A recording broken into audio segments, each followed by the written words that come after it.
नमस्कार साथियों, आज हम सीटेट के महत्वपूर्ण वन लाइनर क्वेश्चन करेंगे। तो स्टार्ट करते हैं।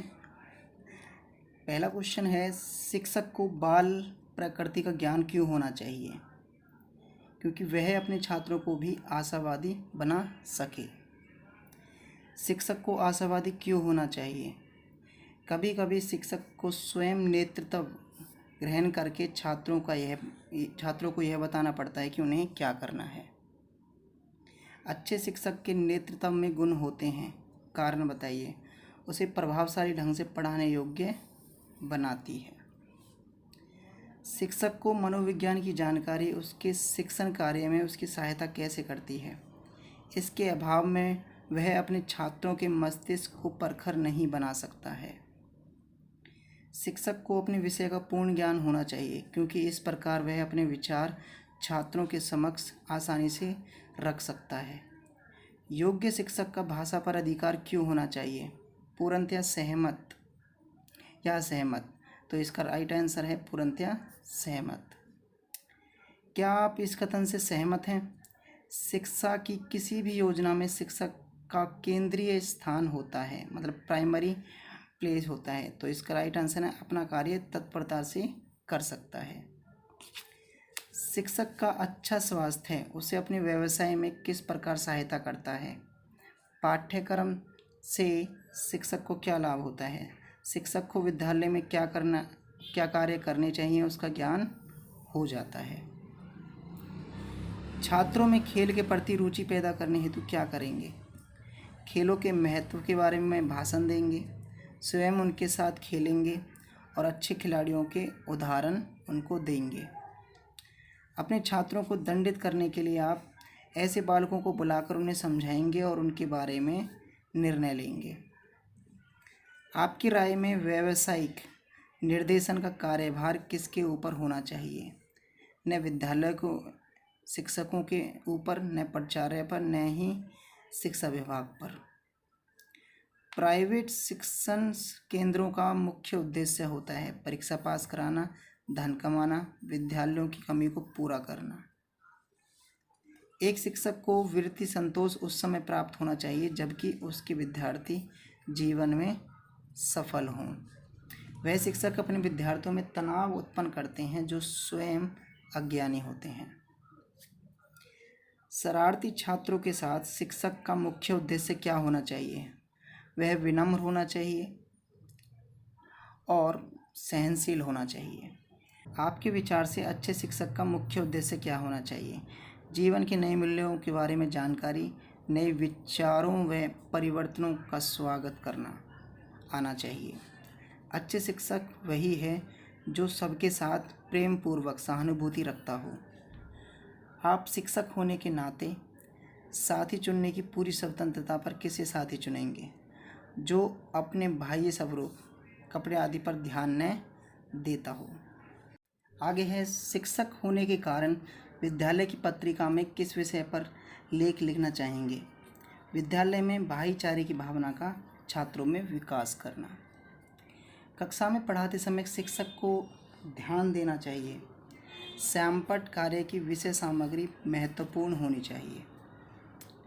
अध्यापक छात्रों में लोकप्रिय हो जाता है यदि वह छात्रों के सुख दुख और शैक्षणिक कार्यों में सहायता करता है।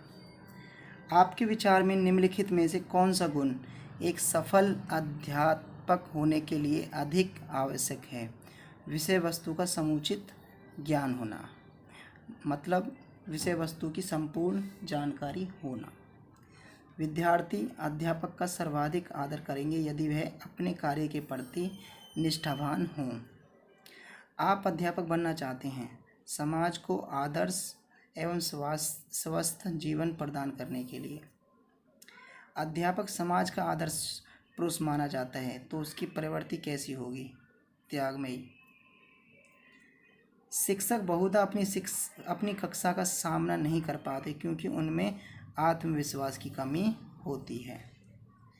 एक शिक्षक सबसे कुशल समझा जाना चाहिए जो विद्यार्थियों में पहल करने की क्षमता विकसित कर सके। उस शिक्षक को सबसे सफल समझना चाहिए जो कि विद्यार्थियों को प्रेरित कर सके।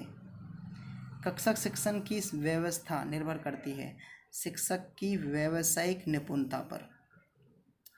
शिक्षक तथा अपने छात्रों को प्रभावित कर सकता है जबकि वह पढ़ाते समय मनोवैज्ञानिक शिक्षा के सिद्धांतों पर चले। आपने शिक्षण व्यवसाय इसलिए अपनाया है क्योंकि इसमें आपको पढ़ने के बहुत अवसर मिलते हैं। शिक्षकों को वेशभूषा आदि बाह्य कारकों पर ध्यान नहीं देना चाहिए। कक्षा में आपकी दृष्टि में सर्वाधिक महत्वपूर्ण है नवीन शिक्षण विधियों के बारे में जानकारी होना। विद्यालय में किस वर्ग के लोगों की तस्वीर टांगना पसंद करेंगे? गांधी जी, महात्मा बुद्ध वर्ग की, भगत सिंह की।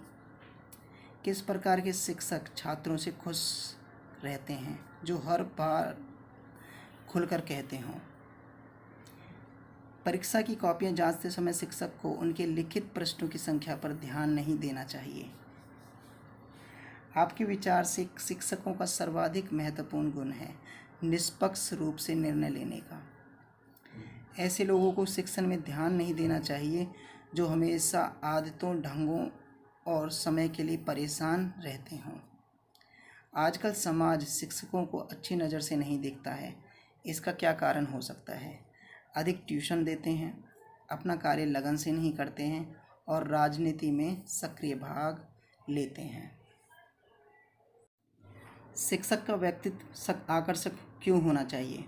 वह छात्रों को अपने व्यक्तित्व से प्रभावित कर सकता है। शिक्षक के आत्मविश्वास का छात्रों पर क्या प्रभाव पड़ता है? उसमें साहस और कार्य करने की इच्छा शक्ति जागृत होती है। शिक्षक को विद्यालय के अंदर तथा विद्यालय के बाहर आदर्श जीवन बिताना चाहिए क्योंकि समाज में उसकी मान मर्यादा होती है।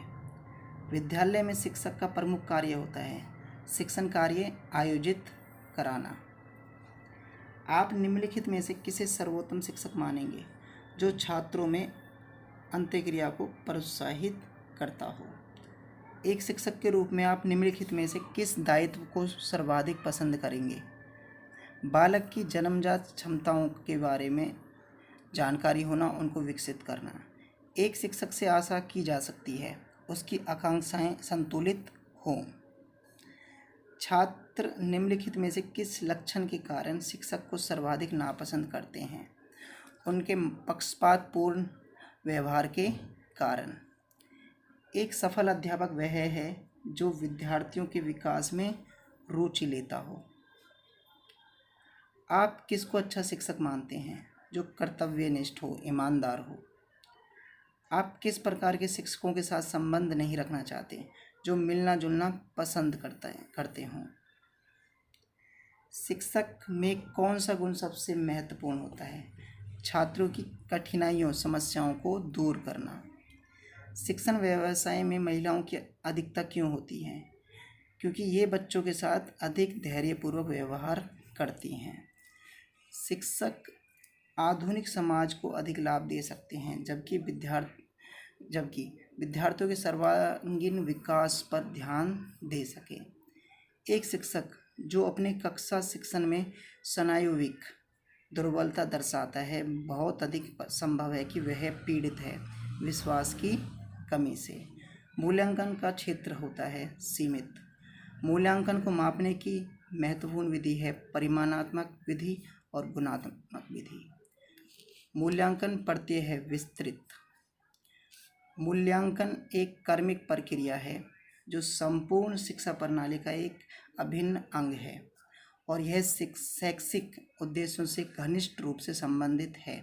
इस कथन को किसने कहा है? कोठारी आयोग ने। भाई बहुत इंपॉर्टेंट क्वेश्चन है, ठीक है। मूल्यांकन का प्रमुख पक्ष कौन सा है? ज्ञानात्मक।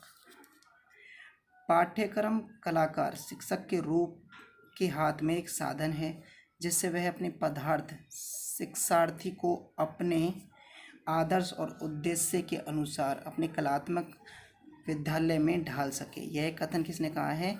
कनिंघम ने। देखो भाई मोस्ट इम्पोर्टेंट क्वेश्चन है, ये कई बार आया हुआ भी है, ठीक है। साथियों वीडियो अच्छी लगे तो चैनल को सब्सक्राइब जरूर कर लें। सीखना एक ऐसी प्रक्रिया है जो कि प्रत्येक स्थान और प्रत्येक समय पर होती है क्योंकि हम किसी भी समय पर सीख सकते हैं। आप अध्यापक होने के नाते शिक्षण सहायता सामग्री का प्रयोग इसलिए करेंगे क्योंकि इससे विद्यार्थी अधिक अच्छी तरह से सीखेंगे। शिक्षा के क्षेत्र में समय समय पर कमीशनों की क्यों आवश्यकता होती है? समाज की आवश्यकताओं का बदलते रहना, शिक्षा में परिवर्तन होना, पाठ्यक्रम में नवीनीकरण होना। शिक्षण की सबसे उत्तम विधि निम्नलिखित में से कौन सी मानी जाती है? प्रोजेक्ट विधि। श्यामपट्ट पर लिखते समय आप क्या सर्वाधिक महत्वपूर्ण समझते हैं? लेखन की स्पष्टता पर। एक अच्छे शिक्षण विधियों को ज्ञान आवश्यक होना चाहिए क्योंकि इससे शिक्षण अधिक प्रभावशाली हो जाता है। शिक्षक का प्रमुख कार्य है छात्र अधिगम को प्रोत्साहित और निर्देशित करना। अच्छे शिक्षण को विकसित करना चाहिए अपने स्वयं के अध्ययन पर निर्भरता। करके सीखना उपयोगी है क्योंकि बच्चे करके अधिक सीखते हैं। कक्षा अध्यापक के लिए आप निम्नलिखित में से किस विधि का प्रयोग करेंगे? प्रश्नोत्तर। पढ़ाते समय चित्र दिखाने में सबसे अधिक महत्वपूर्ण लाभ कौन सा है? इससे पाठ को समझाने में सहायता मिलती है। विद्यार्थियों की रुचि को बनाए रखने के लिए शिक्षकों को क्या करना चाहिए? उनसे प्रश्न पूछना चाहिए, बीच बीच में उनसे प्रश्न पूछते रहना चाहिए। शिक्षण एक प्रकार की भ्रांति सम्मिलित करता है विद्यार्थी, शिक्षक और पाठ्यक्रम को। शिक्षक के रूप में आपको कक्षा में प्रश्न क्यों पूछने चाहिए? शिक्षण की जानकारी के लिए। आपकी राय में शिक्षण को कैसी प्रक्रिया मानना चाहिए? छात्र केंद्रित। मेरे विचार से नैतिक मूल्यों से युक्त व्यक्तियों को शिक्षण व्यवसाय में आना चाहिए। अध्यापन व्यवसाय में संलग्न व्यक्ति जातिवाद से पीड़ित होते हैं। कक्षा में शिक्षण को उन्नत करने के लिए आप विद्यार्थियों में सामूहिक अंतःक्रिया को प्रोत्साहित करेंगे। विद्यार्थियों के सीखने संबंधी कठिनाइयों को कम करने के लिए आप क्या अच्छा समझते हैं? कारणों को जानकर दूर करेंगे। किसी भी देश की सामाजिक उन्नति निर्भर करती है अच्छी शैक्षिक व्यवस्था पर। वर्तमान में राष्ट्र की प्रगति के लिए आवश्यक है श्रेष्ठ रूप से प्रशिक्षित अध्यापक का होना।